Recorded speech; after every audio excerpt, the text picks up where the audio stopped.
جنگ ایران سے نکل کر شام میں داخل ہو گئی، اسرائیلی فوجیں شام میں داخل ہوئیں تو ترکیہ بھی میدان میں آ گیا اسرائیلی فوجوں کا راستہ روکنے کے لیے۔ کیا آنے والے دنوں میں ترکیہ اور اسرائیل کے درمیان بھی ایک بڑی جنگ چھڑنے کا خدشہ ہے؟ اس بارے میں عامر رضا سے بات کرتے ہیں۔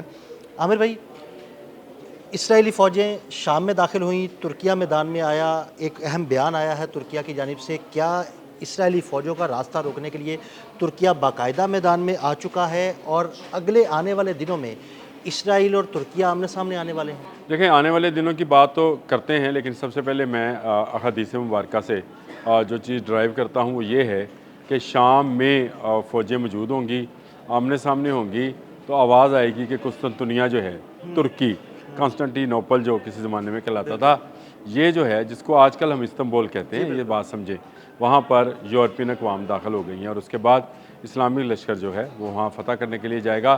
یہ سارے معاملات شام سے ریلیٹڈ ہیں۔ میں نے آپ سے پہلے بھی ایک ولاگ میں کہا تھا کہ شام کی جو سرزمین ہے یہ بہت اہم سرزمین ہے، ترکیہ کو بھی اس کا احساس ہے اور ادراک ہے، اسرائیل کو بھی اس کا احساس اور ادراک ہے، اور آخر کار تمام فوجوں نے اسی جگہ پر آمنے سامنے ہونا ہے، چاہے وہ اسلامی ہے چاہے نان اسلامک ہے۔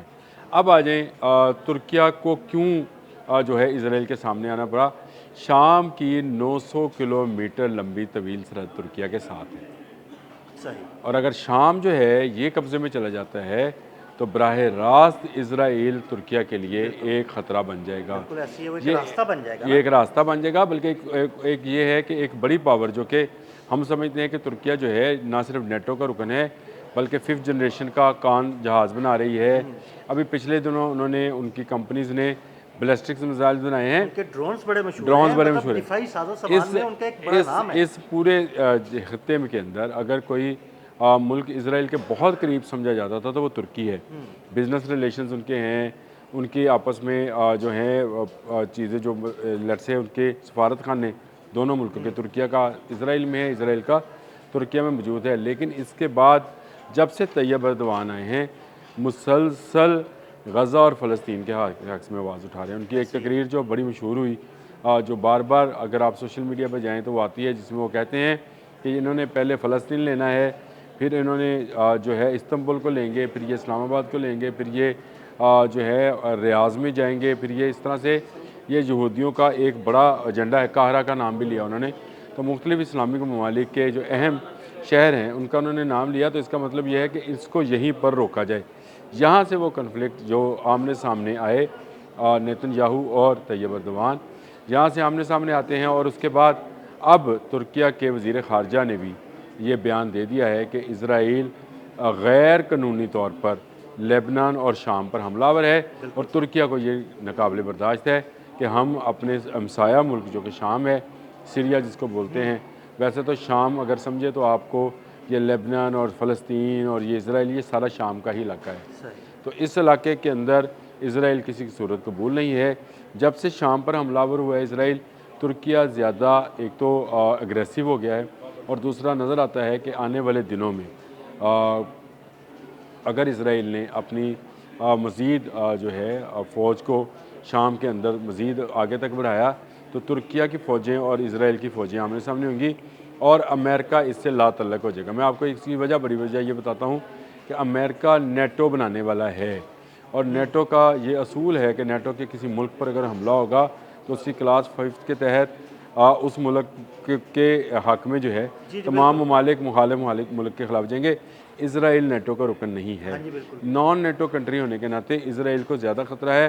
اگر امریکہ سائیڈ لائن پر ہو گیا تو ایران سے زیادہ ترکیہ جدید ٹیکنالوجی رکھتا ہے، اور ترکیہ کے تو پھر شدید بات پڑے گی۔ دیکھیں ترکیہ تو اب اپنا جیٹ انجن اپنا بنا رہا ہے، کان جو اس کا پروجیکٹ ہے اس میں پاکستان بھی شامل ہے، اس پروجیکٹ کے تحت وہ 5th جنریشن کا اپنا جہاز بنانے جا رہا ہے، تو اس کا مطلب یہ ہے کہ آنے والے دنوں میں آپ ترکیہ کو ایک بڑی پاور کے طور پر دیکھ رہے ہیں۔ طیب اردوان کو اس بات کا ادراک ہے، وہ پہلے یہودیوں کے خلاف بولتے رہے ہیں، لیکن اب فلسطین کے معاملے کو لے کر انہوں نے بہت اگریسونیس دکھائی۔ شام کے معاملے میں آ کر ان کی فوجیں اس وقت اگر سمجھا جائے تو اسرائیلی فوجوں کے سامنے ہیں۔ اگر IDF جو کہ اسرائیلی ڈیفنس فورسز ہے اس کو کوئی روکے گا تو وہ ترکش فوج ہوگی، اور ان کے میں یہ سمجھتا ہوں کہ ان کی طاقت کے سامنے اسرائیل کچھ بھی نہیں ہے۔ اب یہ امریکہ کے لیے بھی ایک بڑا امتحان بننے جا رہا ہے کہ کیا وہ ایک بڑی جنگ کو روکے گا۔ ہاں مطلب میرا یہ کوشچن ہے اسی سے ریلیٹڈ کہ اگر ترکیہ اور اسرائیل آمنے سامنے آ جاتے ہیں اور جس طرح ترکیہ نیٹو کا رکن ہے اور اس پر حملہ تصور ہوگا، تو کیا اس وقت امریکہ ترکیہ کی حمایت اور مدد کے لیے میدان میں آئے گا یا اسرائیل کی جانب کھڑا ہوگا؟ دیکھیں، پہلی بات تو یہ ہے کہ اگر آپ نے مجھ سے پوچھا ہے تو میرا اپنا گمان یہ ہے کہ امریکہ اسرائیل کے ساتھ کھڑا ہوگا، کیونکہ یہ بائیفرکیشن ہونی ہے۔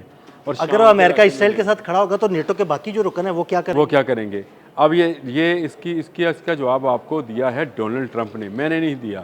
ڈونلڈ ٹرمپ نے 40 روزہ جنگ کے دوران، اگر آپ اور میں نے ڈسکس بھی کیا تھا کہ اس جنگ کے دوران اس نے کہا نیٹو کاغذی شیر ہے، نیٹو کا کوئی فائدہ نہیں، اگر نیٹو میری مدد کو نہیں آیا تو میں بھی اس کی مدد کو نہیں آؤں گا، نیٹو کو ہماری مدد کے لیے آپ نے حرمز میں آنا چاہیے تھا۔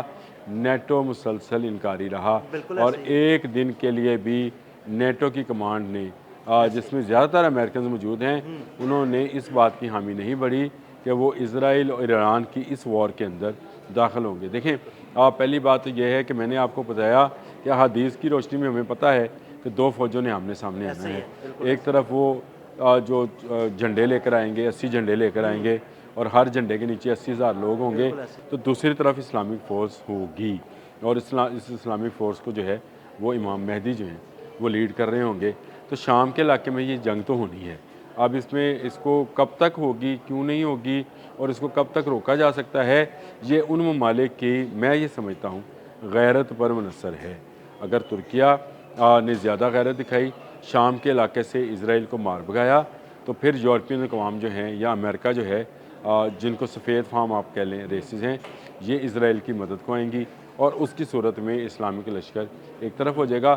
صبح ہم نے اس پر بات بھی کی تھی کہ اسلامک نیٹو بننے جا رہی ہے، اس میں ترکیہ شامل ہے، اس میں سعودی عرب شامل ہوگا، اس میں باقی چیزیں شامل ہوگی، چائنیز جو ہیں اس میں اپنا کردار ادا کریں گے، اور ریلیٹڈ ہو سکتا ہے، اور رشیا بھی اپنا کردار ادا کرے گا، ایران بھی اس کے اندر شامل ہوگا۔ تو اگر یہ غلطی اسرائیل نے ان حالات میں کی، یعنی اس پورے ماحول کو اگر دیکھا جائے تو اکیلا ایران ان سے سنبھالا نہیں گیا، لیکن اگر ایران کے ساتھ اسلامی ملک اکٹھے ہو جائیں تو پھر کیا ہوگا اسرائیل؟ پھر کیا ہوگا؟ تو پھر کیا ایران اور ترکی اور باقی ممالک جو ہیں جیسے سعودی عرب ہے، اگر یہ بھی ان کے ساتھ شامل ہو جاتے ہیں تو نہ صرف یہ ایک بہت بڑی میں سمجھتا ہوں کہ فورس بن جائے گی، بلکہ پھر اگر یورپ نہیں آتا ہے اس میں، رشیا اس کو روکنے میں کامیاب ہو جاتا ہے یورپ کو، تو پھر اسرائیل کا خاتمہ جو ہے یہیں پر ہو جائے گا۔ تو عامر بھائی، یقیناً مسلم ممالک اکٹھے ہوں گے، اور یہ جو آنے والے وقت میں مسلم ممالک ایک طرف ہوں گے اور یہ کفار کی فوجیں ایک طرف ہوں گی، تو مقابلہ تو ہونا ہی ہونا ہے۔ عادل بھائی، بڑا اچھی بات آپ نے کی کہ بلاک تو دو بنتے چلے جا رہے ہیں، آہستہ آہستہ آپ کو یہ بائیفرکیشن یا تقسیم جو ہے وہ بڑی تیزی کے ساتھ نظر آنا شروع ہو گئی ہے۔ بہت سارے ممالک جو ہیں وہ اسلامک بلاک کے ساتھ، جیسے میں چائنا کا ذکر کر رہا تھا، رشیا کا ذکر کر رہا ہوں، یہ اسلامک بلاک کے بہت قریب ہیں، شمالی کوریا بھی قریب ہے، اور دوسرا وہ ممالک ہیں جو کہ امریکہ کے زیر تسلط ہیں یا اس کے پریشر میں ہیں، یہ ایک الگ سے گروپ بنے گا۔ تو ہمیں نظر تو یہ آتا ہے کہ یہ جو حدیث میں جو پیش گوئیاں ہیں وہ بہت تیزی کے ساتھ پوری ہوتی چلی جا رہی ہیں، اور قیامت کے نزدیک آنے کے قریب یہ جنگیں ہونی ہیں، جس کو ملحمۃ العظمیٰ اور ملحمۃ الکبریٰ کہا جاتا ہے، ذکر بھی کرتا ہوں، اور جس میں بہت سارے انسانوں کی جان جائے گی، اور یہ جنگ جو ہے یہ ہونی شام میں ہے۔ اب شام ایک ایسا خطہ ہے جو کہ اسرائیلی روایات، جو اسرائیلی یہودی ہیں، ان کے ربیز کو اگر سنیں تو وہ کہتے ہیں کہ فلسطین سے زیادہ شام ہمارے لیے اہم ہے، کیونکہ ہمارا مسیح آنا ہے۔ ہمارے لیے شام اہم ہے کہ حضرت عیسیٰ کا یہاں پر نزول ہونا ہے، اور وہ انہوں نے جب آنا ہے تو پھر دمشق کی مسجد کے وہ جو مسجد سفید ہے، مسجد بیضا شاید اس کو بولتے ہیں، مینار کو، اس کے قریب انہوں نے اترنا ہے۔ تو یہ ساری آئیڈیالوجی جو ہے، عامر وہ ایک حدیث بھی ہے، اس کا مفہوم ہمارے ناظرین کو ضرور بتائیے گا کہ قیامت تب تک نہ آئے گی جب تک شام میں خرابی نہیں ہوگی یا شام میں کوئی ایسی معاملات نہیں ہوں گے، اس سے حوالے سے کوئی حدیث بھی ہے؟ جی بالکل، ایک حدیث ہے، اس میں شام کا ذکر نہیں ہے، اس میں جو ہے امرات بیت المقدس، یہ جو ابھی اسرائیل ہے، شام ہے، اور اس کا، اور خراب الیثرب، یعنی یہ جو مدینہ پاک ہے اس کے باہر کا جو علاقہ ہے، وہاں تک یہودیوں نے، میں نے آپ کو بتایا تھا کہ گریٹر اسرائیل کے اندر انہوں نے جو نقشہ بنایا ہے، کیونکہ وہ سمجھتے ہیں کہ خیبر جو ہے یہ ہمارا ہے، مولا علی نے فتح کیا تھا، تو یہ اس کو اپنا وہ گردانتے ہیں۔ اگر ان کے ربیز کو آج کل سنیں تو وہ بہت تیزی کے ساتھ یہ بات کر رہے ہیں کہ ہمیں شام پر قبضہ کرنا ہے. تو اگر ربیز یہ بات کر رہے ہیں تو اس کا مطلب ہے ذہنی طور پر وہ اپنے عام شہری کو، صہیونی یہودیوں کو یہ بتا رہے ہیں کہ فلسطین سے بھی زیادہ ہمارے لیے ضروری یہ ہے کہ ہم شام پر قبضہ کریں تو ہمارا مسایہ جو ہے اپنے لوگوں کو بسائیں اور وہاں پر ہمارا اور مسایہ گریٹر آئے گا. اسرائیل کو جتنی جلد ہو سکے کر سکیں. نیتن یاہو کی بہت ساری ویڈیوز اور بہت سارے کلپس اس وقت بھی موجود ہیں جس میں وہ تمام نقشہ بتاتا ہے. آپ نے ایک دن ذکر بھی کیا تھا کہ قاہرہ سے لے کر ہاں جی بالکل. وہ آنا چاہتا ہے سعودی عرب کے بہت سارے علاقوں تک. تو ان علاقوں تک آنے کے لیے ان کو شام پر قبضہ بڑا ضروری ہے. لیکن شام میں ترکی اس کو ٹکرے گا اور اچھی طرح سے ٹکرے گا. ابھی میرا خیال ہے وہ وقت نہیں آیا ہے. ابھی ترکی کے پاس اتنی فورس موجود ہے کہ وہ اکیلا بھی اسرائیل کا مقابلہ کر سکتا ہے. ایران نے تو خیر امریکہ اور اسرائیل دونوں کا مقابلہ کیا ہے. ترکی بھی مقابلہ کر سکتا ہے لیکن ایک نیٹو رکن ہے. نیٹو ٹوٹے گی. نیٹو کی جگہ پہ ایک نیا اتحاد بنے گا جس میں کوئی اسلامی ملک شامل نہیں ہوگا.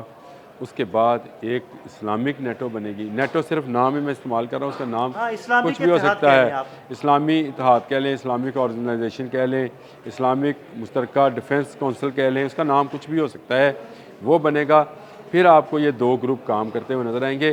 یہ کب ہوگا اس کے لیے تیاری کی جا رہی ہے اور آہستہ آہستہ آپ دیکھیں گے کہ یہ دو بڑے بلاک جو ہیں یہ الگ الگ ہوتے چلے جائیں گے اور پھر جب ان کا کلیش ہوگا وہ ملحمۃ العظمیٰ اور ملحمۃ کبریٰ ہوگی اور یہ شام کے علاقے میں ہوگی. بہت شکریہ عامر بھائی. عامر بھائی نے اس سارے معاملے پر بڑی تفصیل کے ساتھ روشنی ڈالی. مزید اپڈیٹس کے لیے میں فالو کرتے رہیں. عدیل احمد اور عامر رضا کو اجازت دیجیے گا. اللہ حافظ.